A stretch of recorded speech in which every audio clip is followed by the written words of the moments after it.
Hello there, and welcome to another episode of the Heal the Healers podcast.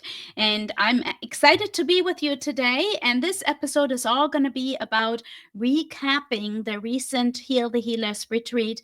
And this will be really valuable to you, not only to learn what happened at the retreat if you couldn't make it, but there will be some powerful lessons in here as well. So stay tuned for after the music, and we will be right back.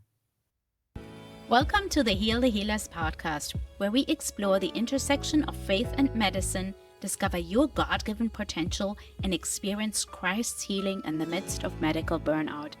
I'm your host, Inga Hofmann, a pediatric hemonc doc, physician coach, and follower of Jesus.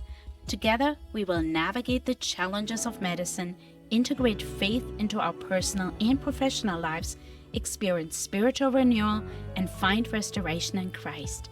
Welcome to the Heal the Healers, where Christ heals, one physician and one patient at a time. Well, hello there and welcome back. I'm so happy to see you and excited to be with you today. It's been a couple weeks since I have recorded a new episode. I've taken some time to rest and reflect on the recent Heal the Healers retreat, which was amazing. And I want to share a little bit of the key takeaways today. So therefore, today's episode is really simply entitled just a recap of the Heal the Healers Physician Retreat. For those of you who were there, first of all, thank you so much for trusting me and the ministry team to come to Madison, Wisconsin, to let us minister to you, to trust us with your time, with your investment, to just show up and get refreshed. And I pray that it was a blessing to you. And it was such a pleasure to meet so many of you in person. It was just amazing. And for those of you who couldn't make it, I hope that this will be a nice little summary for you, just teasing you if we do this again to gain some interest, what happened at the retreat, and for you to consider coming if we do this again, and more on that later. But first of all, if you have not subscribed to our show yet, I encourage you to subscribe either on YouTube or on the podcast channel, wherever you're watching from, just so that the show comes to you and that you know when new episodes drop. It also helps us a lot for more people to see the show. And also thank you for just following us on Facebook, on YouTube, and sharing this show with other people. So if you have physician friends or colleagues or other people in medicine, please share that with them, because I want as many people to be encouraged by this content. So thank you so much for doing that. But let's dive right in, sharing a little bit about the debrief. We're about a couple weeks out from the Heal the Healers retreat. And as I mentioned, I personally spent some time to just debrief and reflect. Honestly, when you're preparing for this type of event, and this was the first time doing such a thing for me to plan an event like a retreat like this, there's a lot of preparation that goes into it, not just logistically in terms of organizing everything. It's a little bit like being your own wedding planner. And I've been married for many, many, many years. So it was a little bit of a flashback to those times when I planned our wedding. And that was way before the days where having a wedding planner was a common thing. In any case, I felt a little bit like that. But also, there are spiritual preparations that go into an event like this. And when ministering to people and sharing your passion and sharing faith and stories and testimonies and preparing talks, it's good to, in the end, kind of reflect and rest a little bit. And that's what I have been doing. So thank you for being patient with me and bearing with me. But let me just share a little bit of what we experienced at the Heal the Healers retreat. So I want to perhaps separate the kind of the covering of this today in kind of sections. Number one, sort of what was the general observation, and then also having some personal reflections. Overall, I would say we had a remarkable positive feedback from the people that attended. And I think the experience for everybody was overwhelmingly very positive. And thank you so much again for coming, for sharing your feedback with me, for allowing us, myself as well as Judith McNutt and Ken Polsey and the team from Christian Healing Ministries, to minister to you and trusting us with your time and being in this gathering with other physicians. So I think overwhelmingly people really loved it. I think everybody really enjoyed the talks.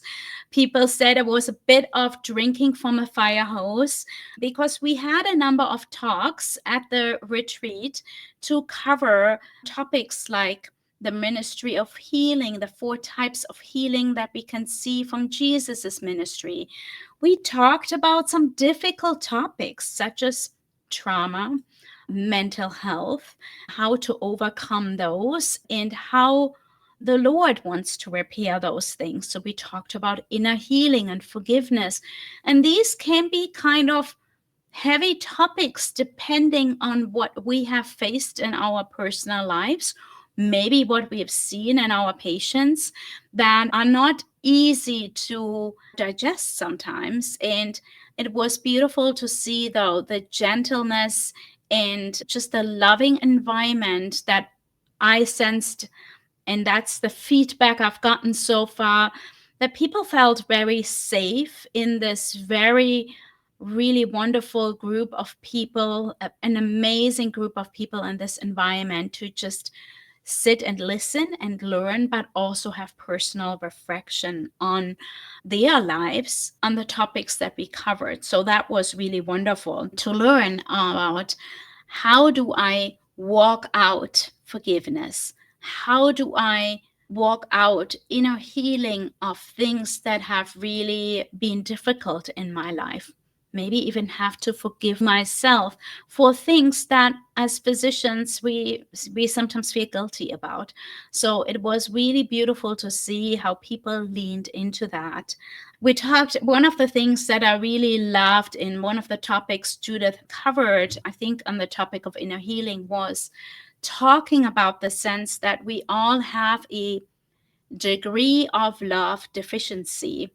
And we don't think about this very often as physicians, but I thought it was very pertinent and timely, especially as physicians. We tend to pour out our heart and our physical energy and give our time and everything to other people. And sometimes what we are giving out is not reciprocated in the same way. And even for me in pediatric oncology over the years, I would say, while the work has been incredibly rewarding, you pour out a lot, and sometimes you face difficult situations. Patients tend to be, in my profession, extremely appreciative, and they really express that in many ways. But I know that that isn't always true, and sometimes we can have a deficiency of appreciation, whether that's in patient interactions, whether that is in a hospital environment that is very challenging these days. And certainly, I think the number one thing that we all can say as physicians, that most of us work very hard and feel underappreciated across the board, across specialties. And that is actually a very prominent problem. So there is a deficiency of love and appreciation for sure. But we might also have had some personal deficiencies in just getting the love we need. And Judith was talking about that all of us, in one way or another, through our life, have probably not gotten all the love that we needed, whether it is from childhood on until now. And that is part of human nature. We all experience that to some degree, some of us more than others. And the point was, that is where Jesus steps in, because we cannot experience all the love that we need in earthly human connections. Some of them can be great, others can be very deficient, or perhaps even harmful. But that Jesus, the Lord, steps in and he is filling that void of that love deficiency. And That is such an important point, and I think something we have to remember and embrace in our identity as physicians, as believers, how much the Lord really loves us. So that was a wonderful topic. The other part that I want to mention is sort of some personal reflections. I think for me, it was a really interesting experience being on the ministry end versus the receiving end of ministry at a conference. And that is honestly something I had to digest. Now, of course, I've given talks before at medical conferences, scientific talks. I've chaired meetings at big national conferences before. So I'm used to that, and that wasn't anything particularly new to me. But it is quite one thing to talk about medicine or science, and quite another to talk about the Bible, faith, and encouraging people in their faith. Now, having done the Heal the Healers mentorship program for physicians for almost a year, I'm used to teaching and facilitating, and I do that as a coach all the time. But it's quite a different story when you do that in smaller conversations or in group settings versus at a conference. That was a new experience, but I have to say, I thoroughly enjoyed it. And the part that was so joyful to me about this was just the wonderful group of people. The group of physicians we had in the room was just second to none. It was amazing. We talked about this over and over again as a ministry team. What a very unique and wonderful group of people this was. We said a number of times this was a very special group of doctors. And I really mean that. We really mean that. We don't just say that as a lip service. There was something special in the group of people and the cohesiveness of how they kind of connected over the course of this weekend. And that was really beautiful to see. And it was such an honor for me to be able to just be part of that in ministering to people and share stories and testimonies and some teaching that I hope was encouraging to everyone. So that was a unique experience. Now, that was the speaking part. We later in the service had on Saturday night a healing service, and I will share a little bit more about that. But that is where we prayed over people individually. The group was small enough that we could do that.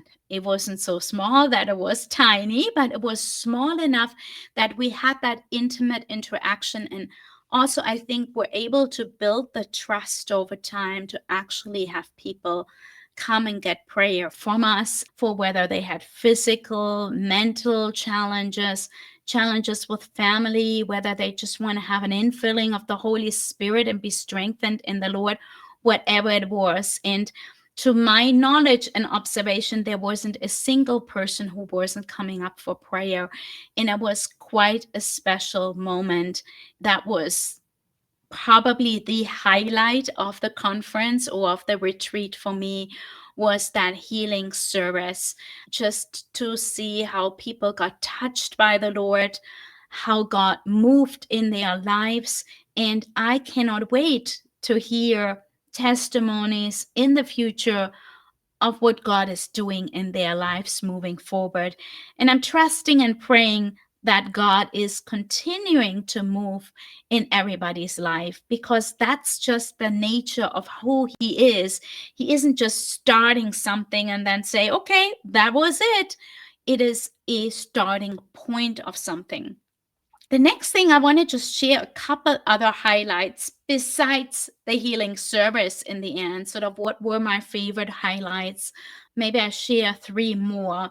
The first one was on Friday night, I shared a little bit of my personal testimony, how I got even from being an academic physician, running hard and quite successful by many standards in the academic environment and loving my job as pediatric oncologist. I was the director of the bone marrow transplant program, but now shifting to more of a ministry service and what really changed in my life. And I've shared those testimonies before, so I won't belabor the point and repeat them.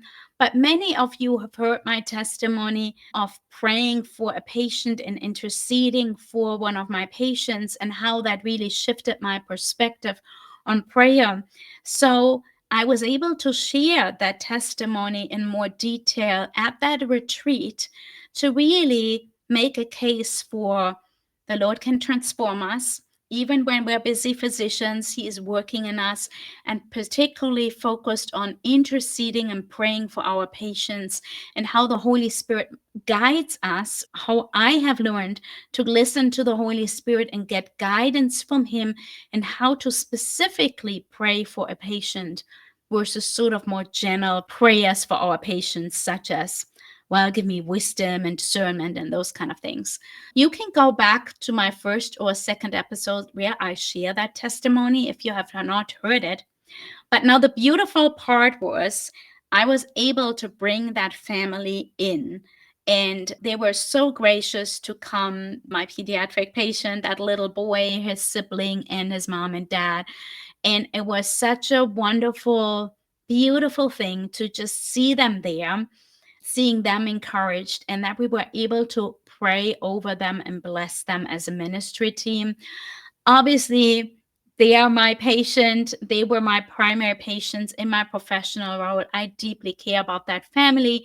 And so, therefore, that was a personal highlight for me. And I do believe it touched many people in the room, just seeing that witness, that testimony. No, the Lord heals. He still performs miracles today. And He is a wonderful and great Lord and physician. So that was one of my favorites, and my personal favorite, probably in that regard. The second part I think that I really enjoyed was when we talked about physical healing. Reverend Ken Polsey from Christian Healing Ministry covered that topic really well.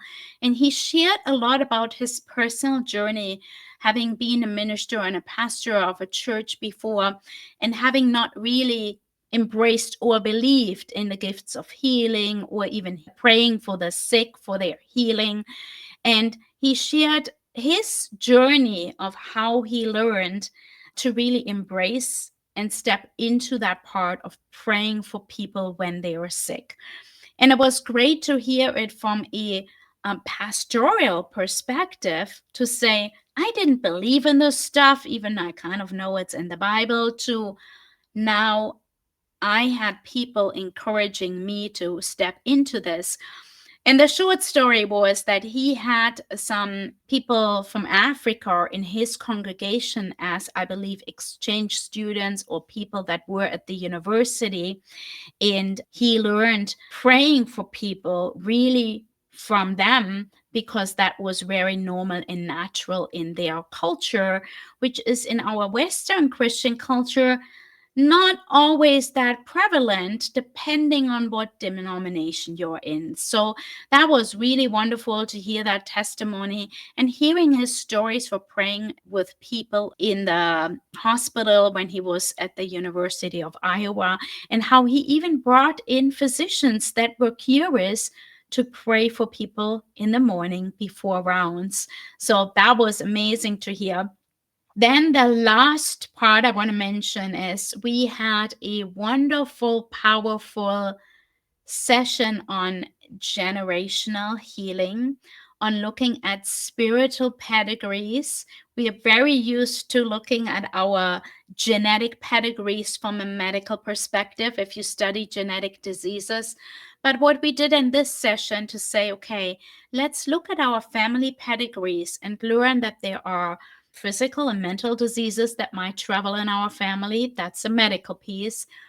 But also that there might be perhaps propensities or tendencies of certain challenges running in families. This is well known probably in the mental health field, and Judith talked about this a little bit as well. There's families where there is abuse running in families, alcoholism or drug abuse or depression, and some of those things. And in this session, we really talked about that in our families we experience blessings. There's in every family a strength of some sort. Even sometimes we have to look a little bit for them if we had a lot of challenges too. And then we talked about there might be also challenges that run in the family. Sometimes people talk about curses running in families.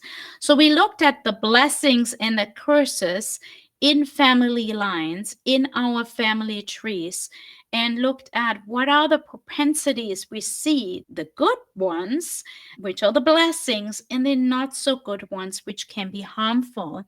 It was a beautiful time where each of us drew out our pedigrees and wrote down the things that were difficult in just confidential ways. It was just for the participants themselves.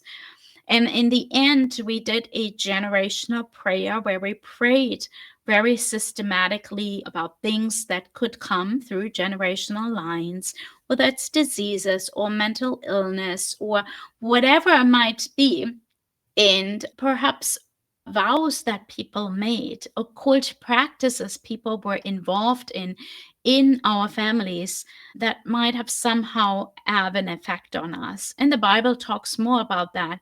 But the beautiful thing was just to say, I'm going to lay this all out.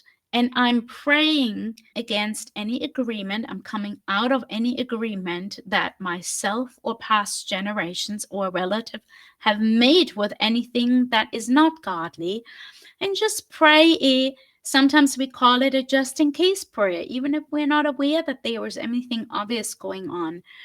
But I have to say that when we did this and after the prayer, that was a very emotional moment for some people. We then tore up the pieces. I later burned them. And that was an activation step to their faith to say, I'm no longer agreeing with my past history. We all in our family are messy, or we all get heart disease. I've heard patients even said, we joke in my family. There are so many people with cancer that we probably get one too. I literally heard people say this. So at that time, when we did this activation, we came out of agreement with these things we might say that we take for granted in our family line, but that isn't the will of God. But we also acknowledge the good. And I really liked that part, to not just focus on the curses, on the negative, on the disease, on even the harmful behavior, but also say, where are the good things I can find? Or my family had a lot of courage, or they were very organized, or whatever it might be. So that was a powerful observation. And my observation, I didn't speak to everybody afterwards, but my sense from reading the room afterwards was that was really touching to a lot of people. It was very new for most of them, and it moved something. There was a lot more vulnerability and recognizing my family isn't perfect, but I'm asking for forgiveness on behalf of my family. I'm repenting and asking for forgiveness.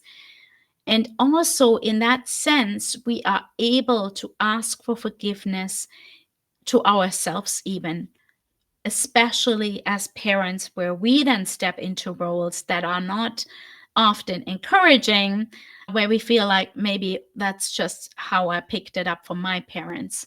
So, that to say is, I think that one simple activation moved a lot of things for a lot of people.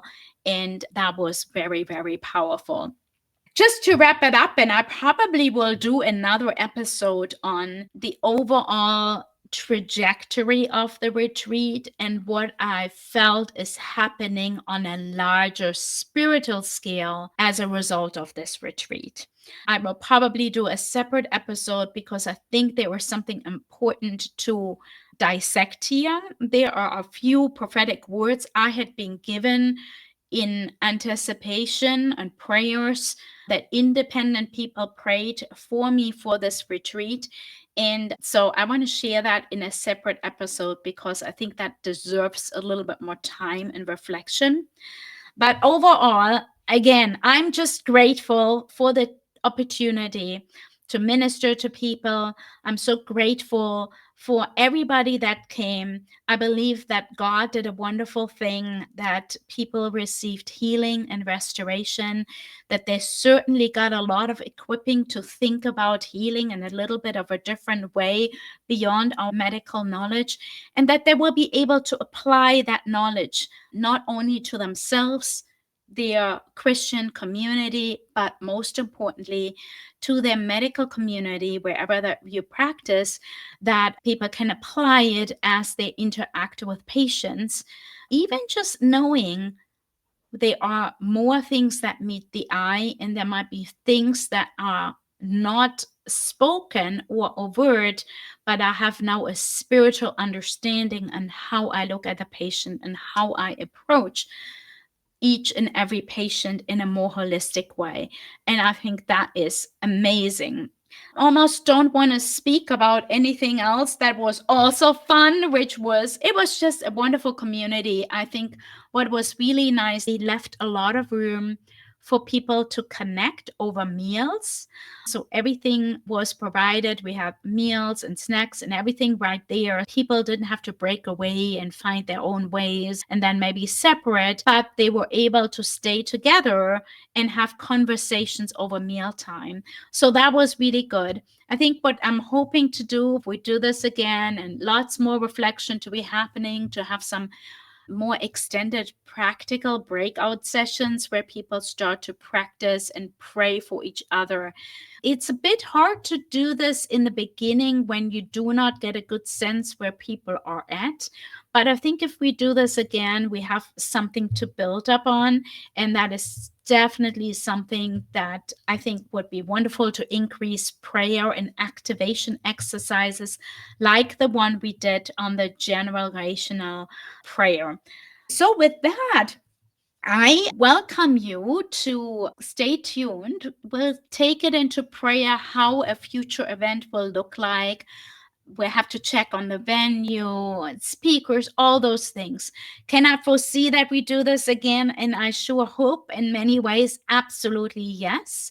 I think this was a success, but there are also a lot of things to sort out, and that I really want to pray over to kind of make a version 2.0 that is even better than this one. So stay tuned for that. If you are really interested and you're saying, wow, all that you're talking here on this podcast is being incredible, helpful, and it's a blessing. Number one, share this podcast or this YouTube channel with somebody else. Share it with your friends and colleagues. And the other thing is that I do have a mentorship program for Christian physicians where I teach every Monday night. It's a wonderful time. Basically, I provide some teaching on usually series of topics. For example, we're currently talking about physician identity. That's a huge topic. And we're looking at biblical examples of where we might have shifts in our identity, or how we can think about our identity as physicians. So, number one, that is a thing that you can join. I haven't formally advertised this too much. I will launch it to the general public in a more formal way in January. But there is time to join now at a founding member rate that I still have up. So if you're interested in doing weekly teachings, accountability, prayer, discussion with other physicians, how to integrate your faith into medicine, finding a community that's really supporting you. And then we also have monthly coaching and mentorship lessons every third Thursday at 7 p.m. Central Time. We are just having a chat and talk about things that are on people's minds, or if people have obstacles or having any questions on how to share their faith, or whatever might be standing in their way to move forward and accelerate in their faith or in their personal life even. We have a coaching call for that. And then every Monday night, so weekly mentorship and teaching, monthly coaching. That's all part of the program. It's a wonderful community. I would love for you to join us. I think you will really enjoy it. It's a program for physicians, and I would be excited to welcome you there. If you have questions, you can certainly message me, but you can scan this code to join. And with that, I will say goodbye. I will see you next week for a follow up on what this retreat means for the future of medicine. Prayer is that you were encouraged, strengthened, and perhaps even convicted with this episode today. If this podcast has blessed you, would you help share it with your friends and colleagues and even share it on social media? Also, leave us a review on the podcast platform where you are listening to this content. It would help us a lot. Together, we can share the good news of Jesus and transform medicine, one physician and one patient at a time. Have a great day. God bless.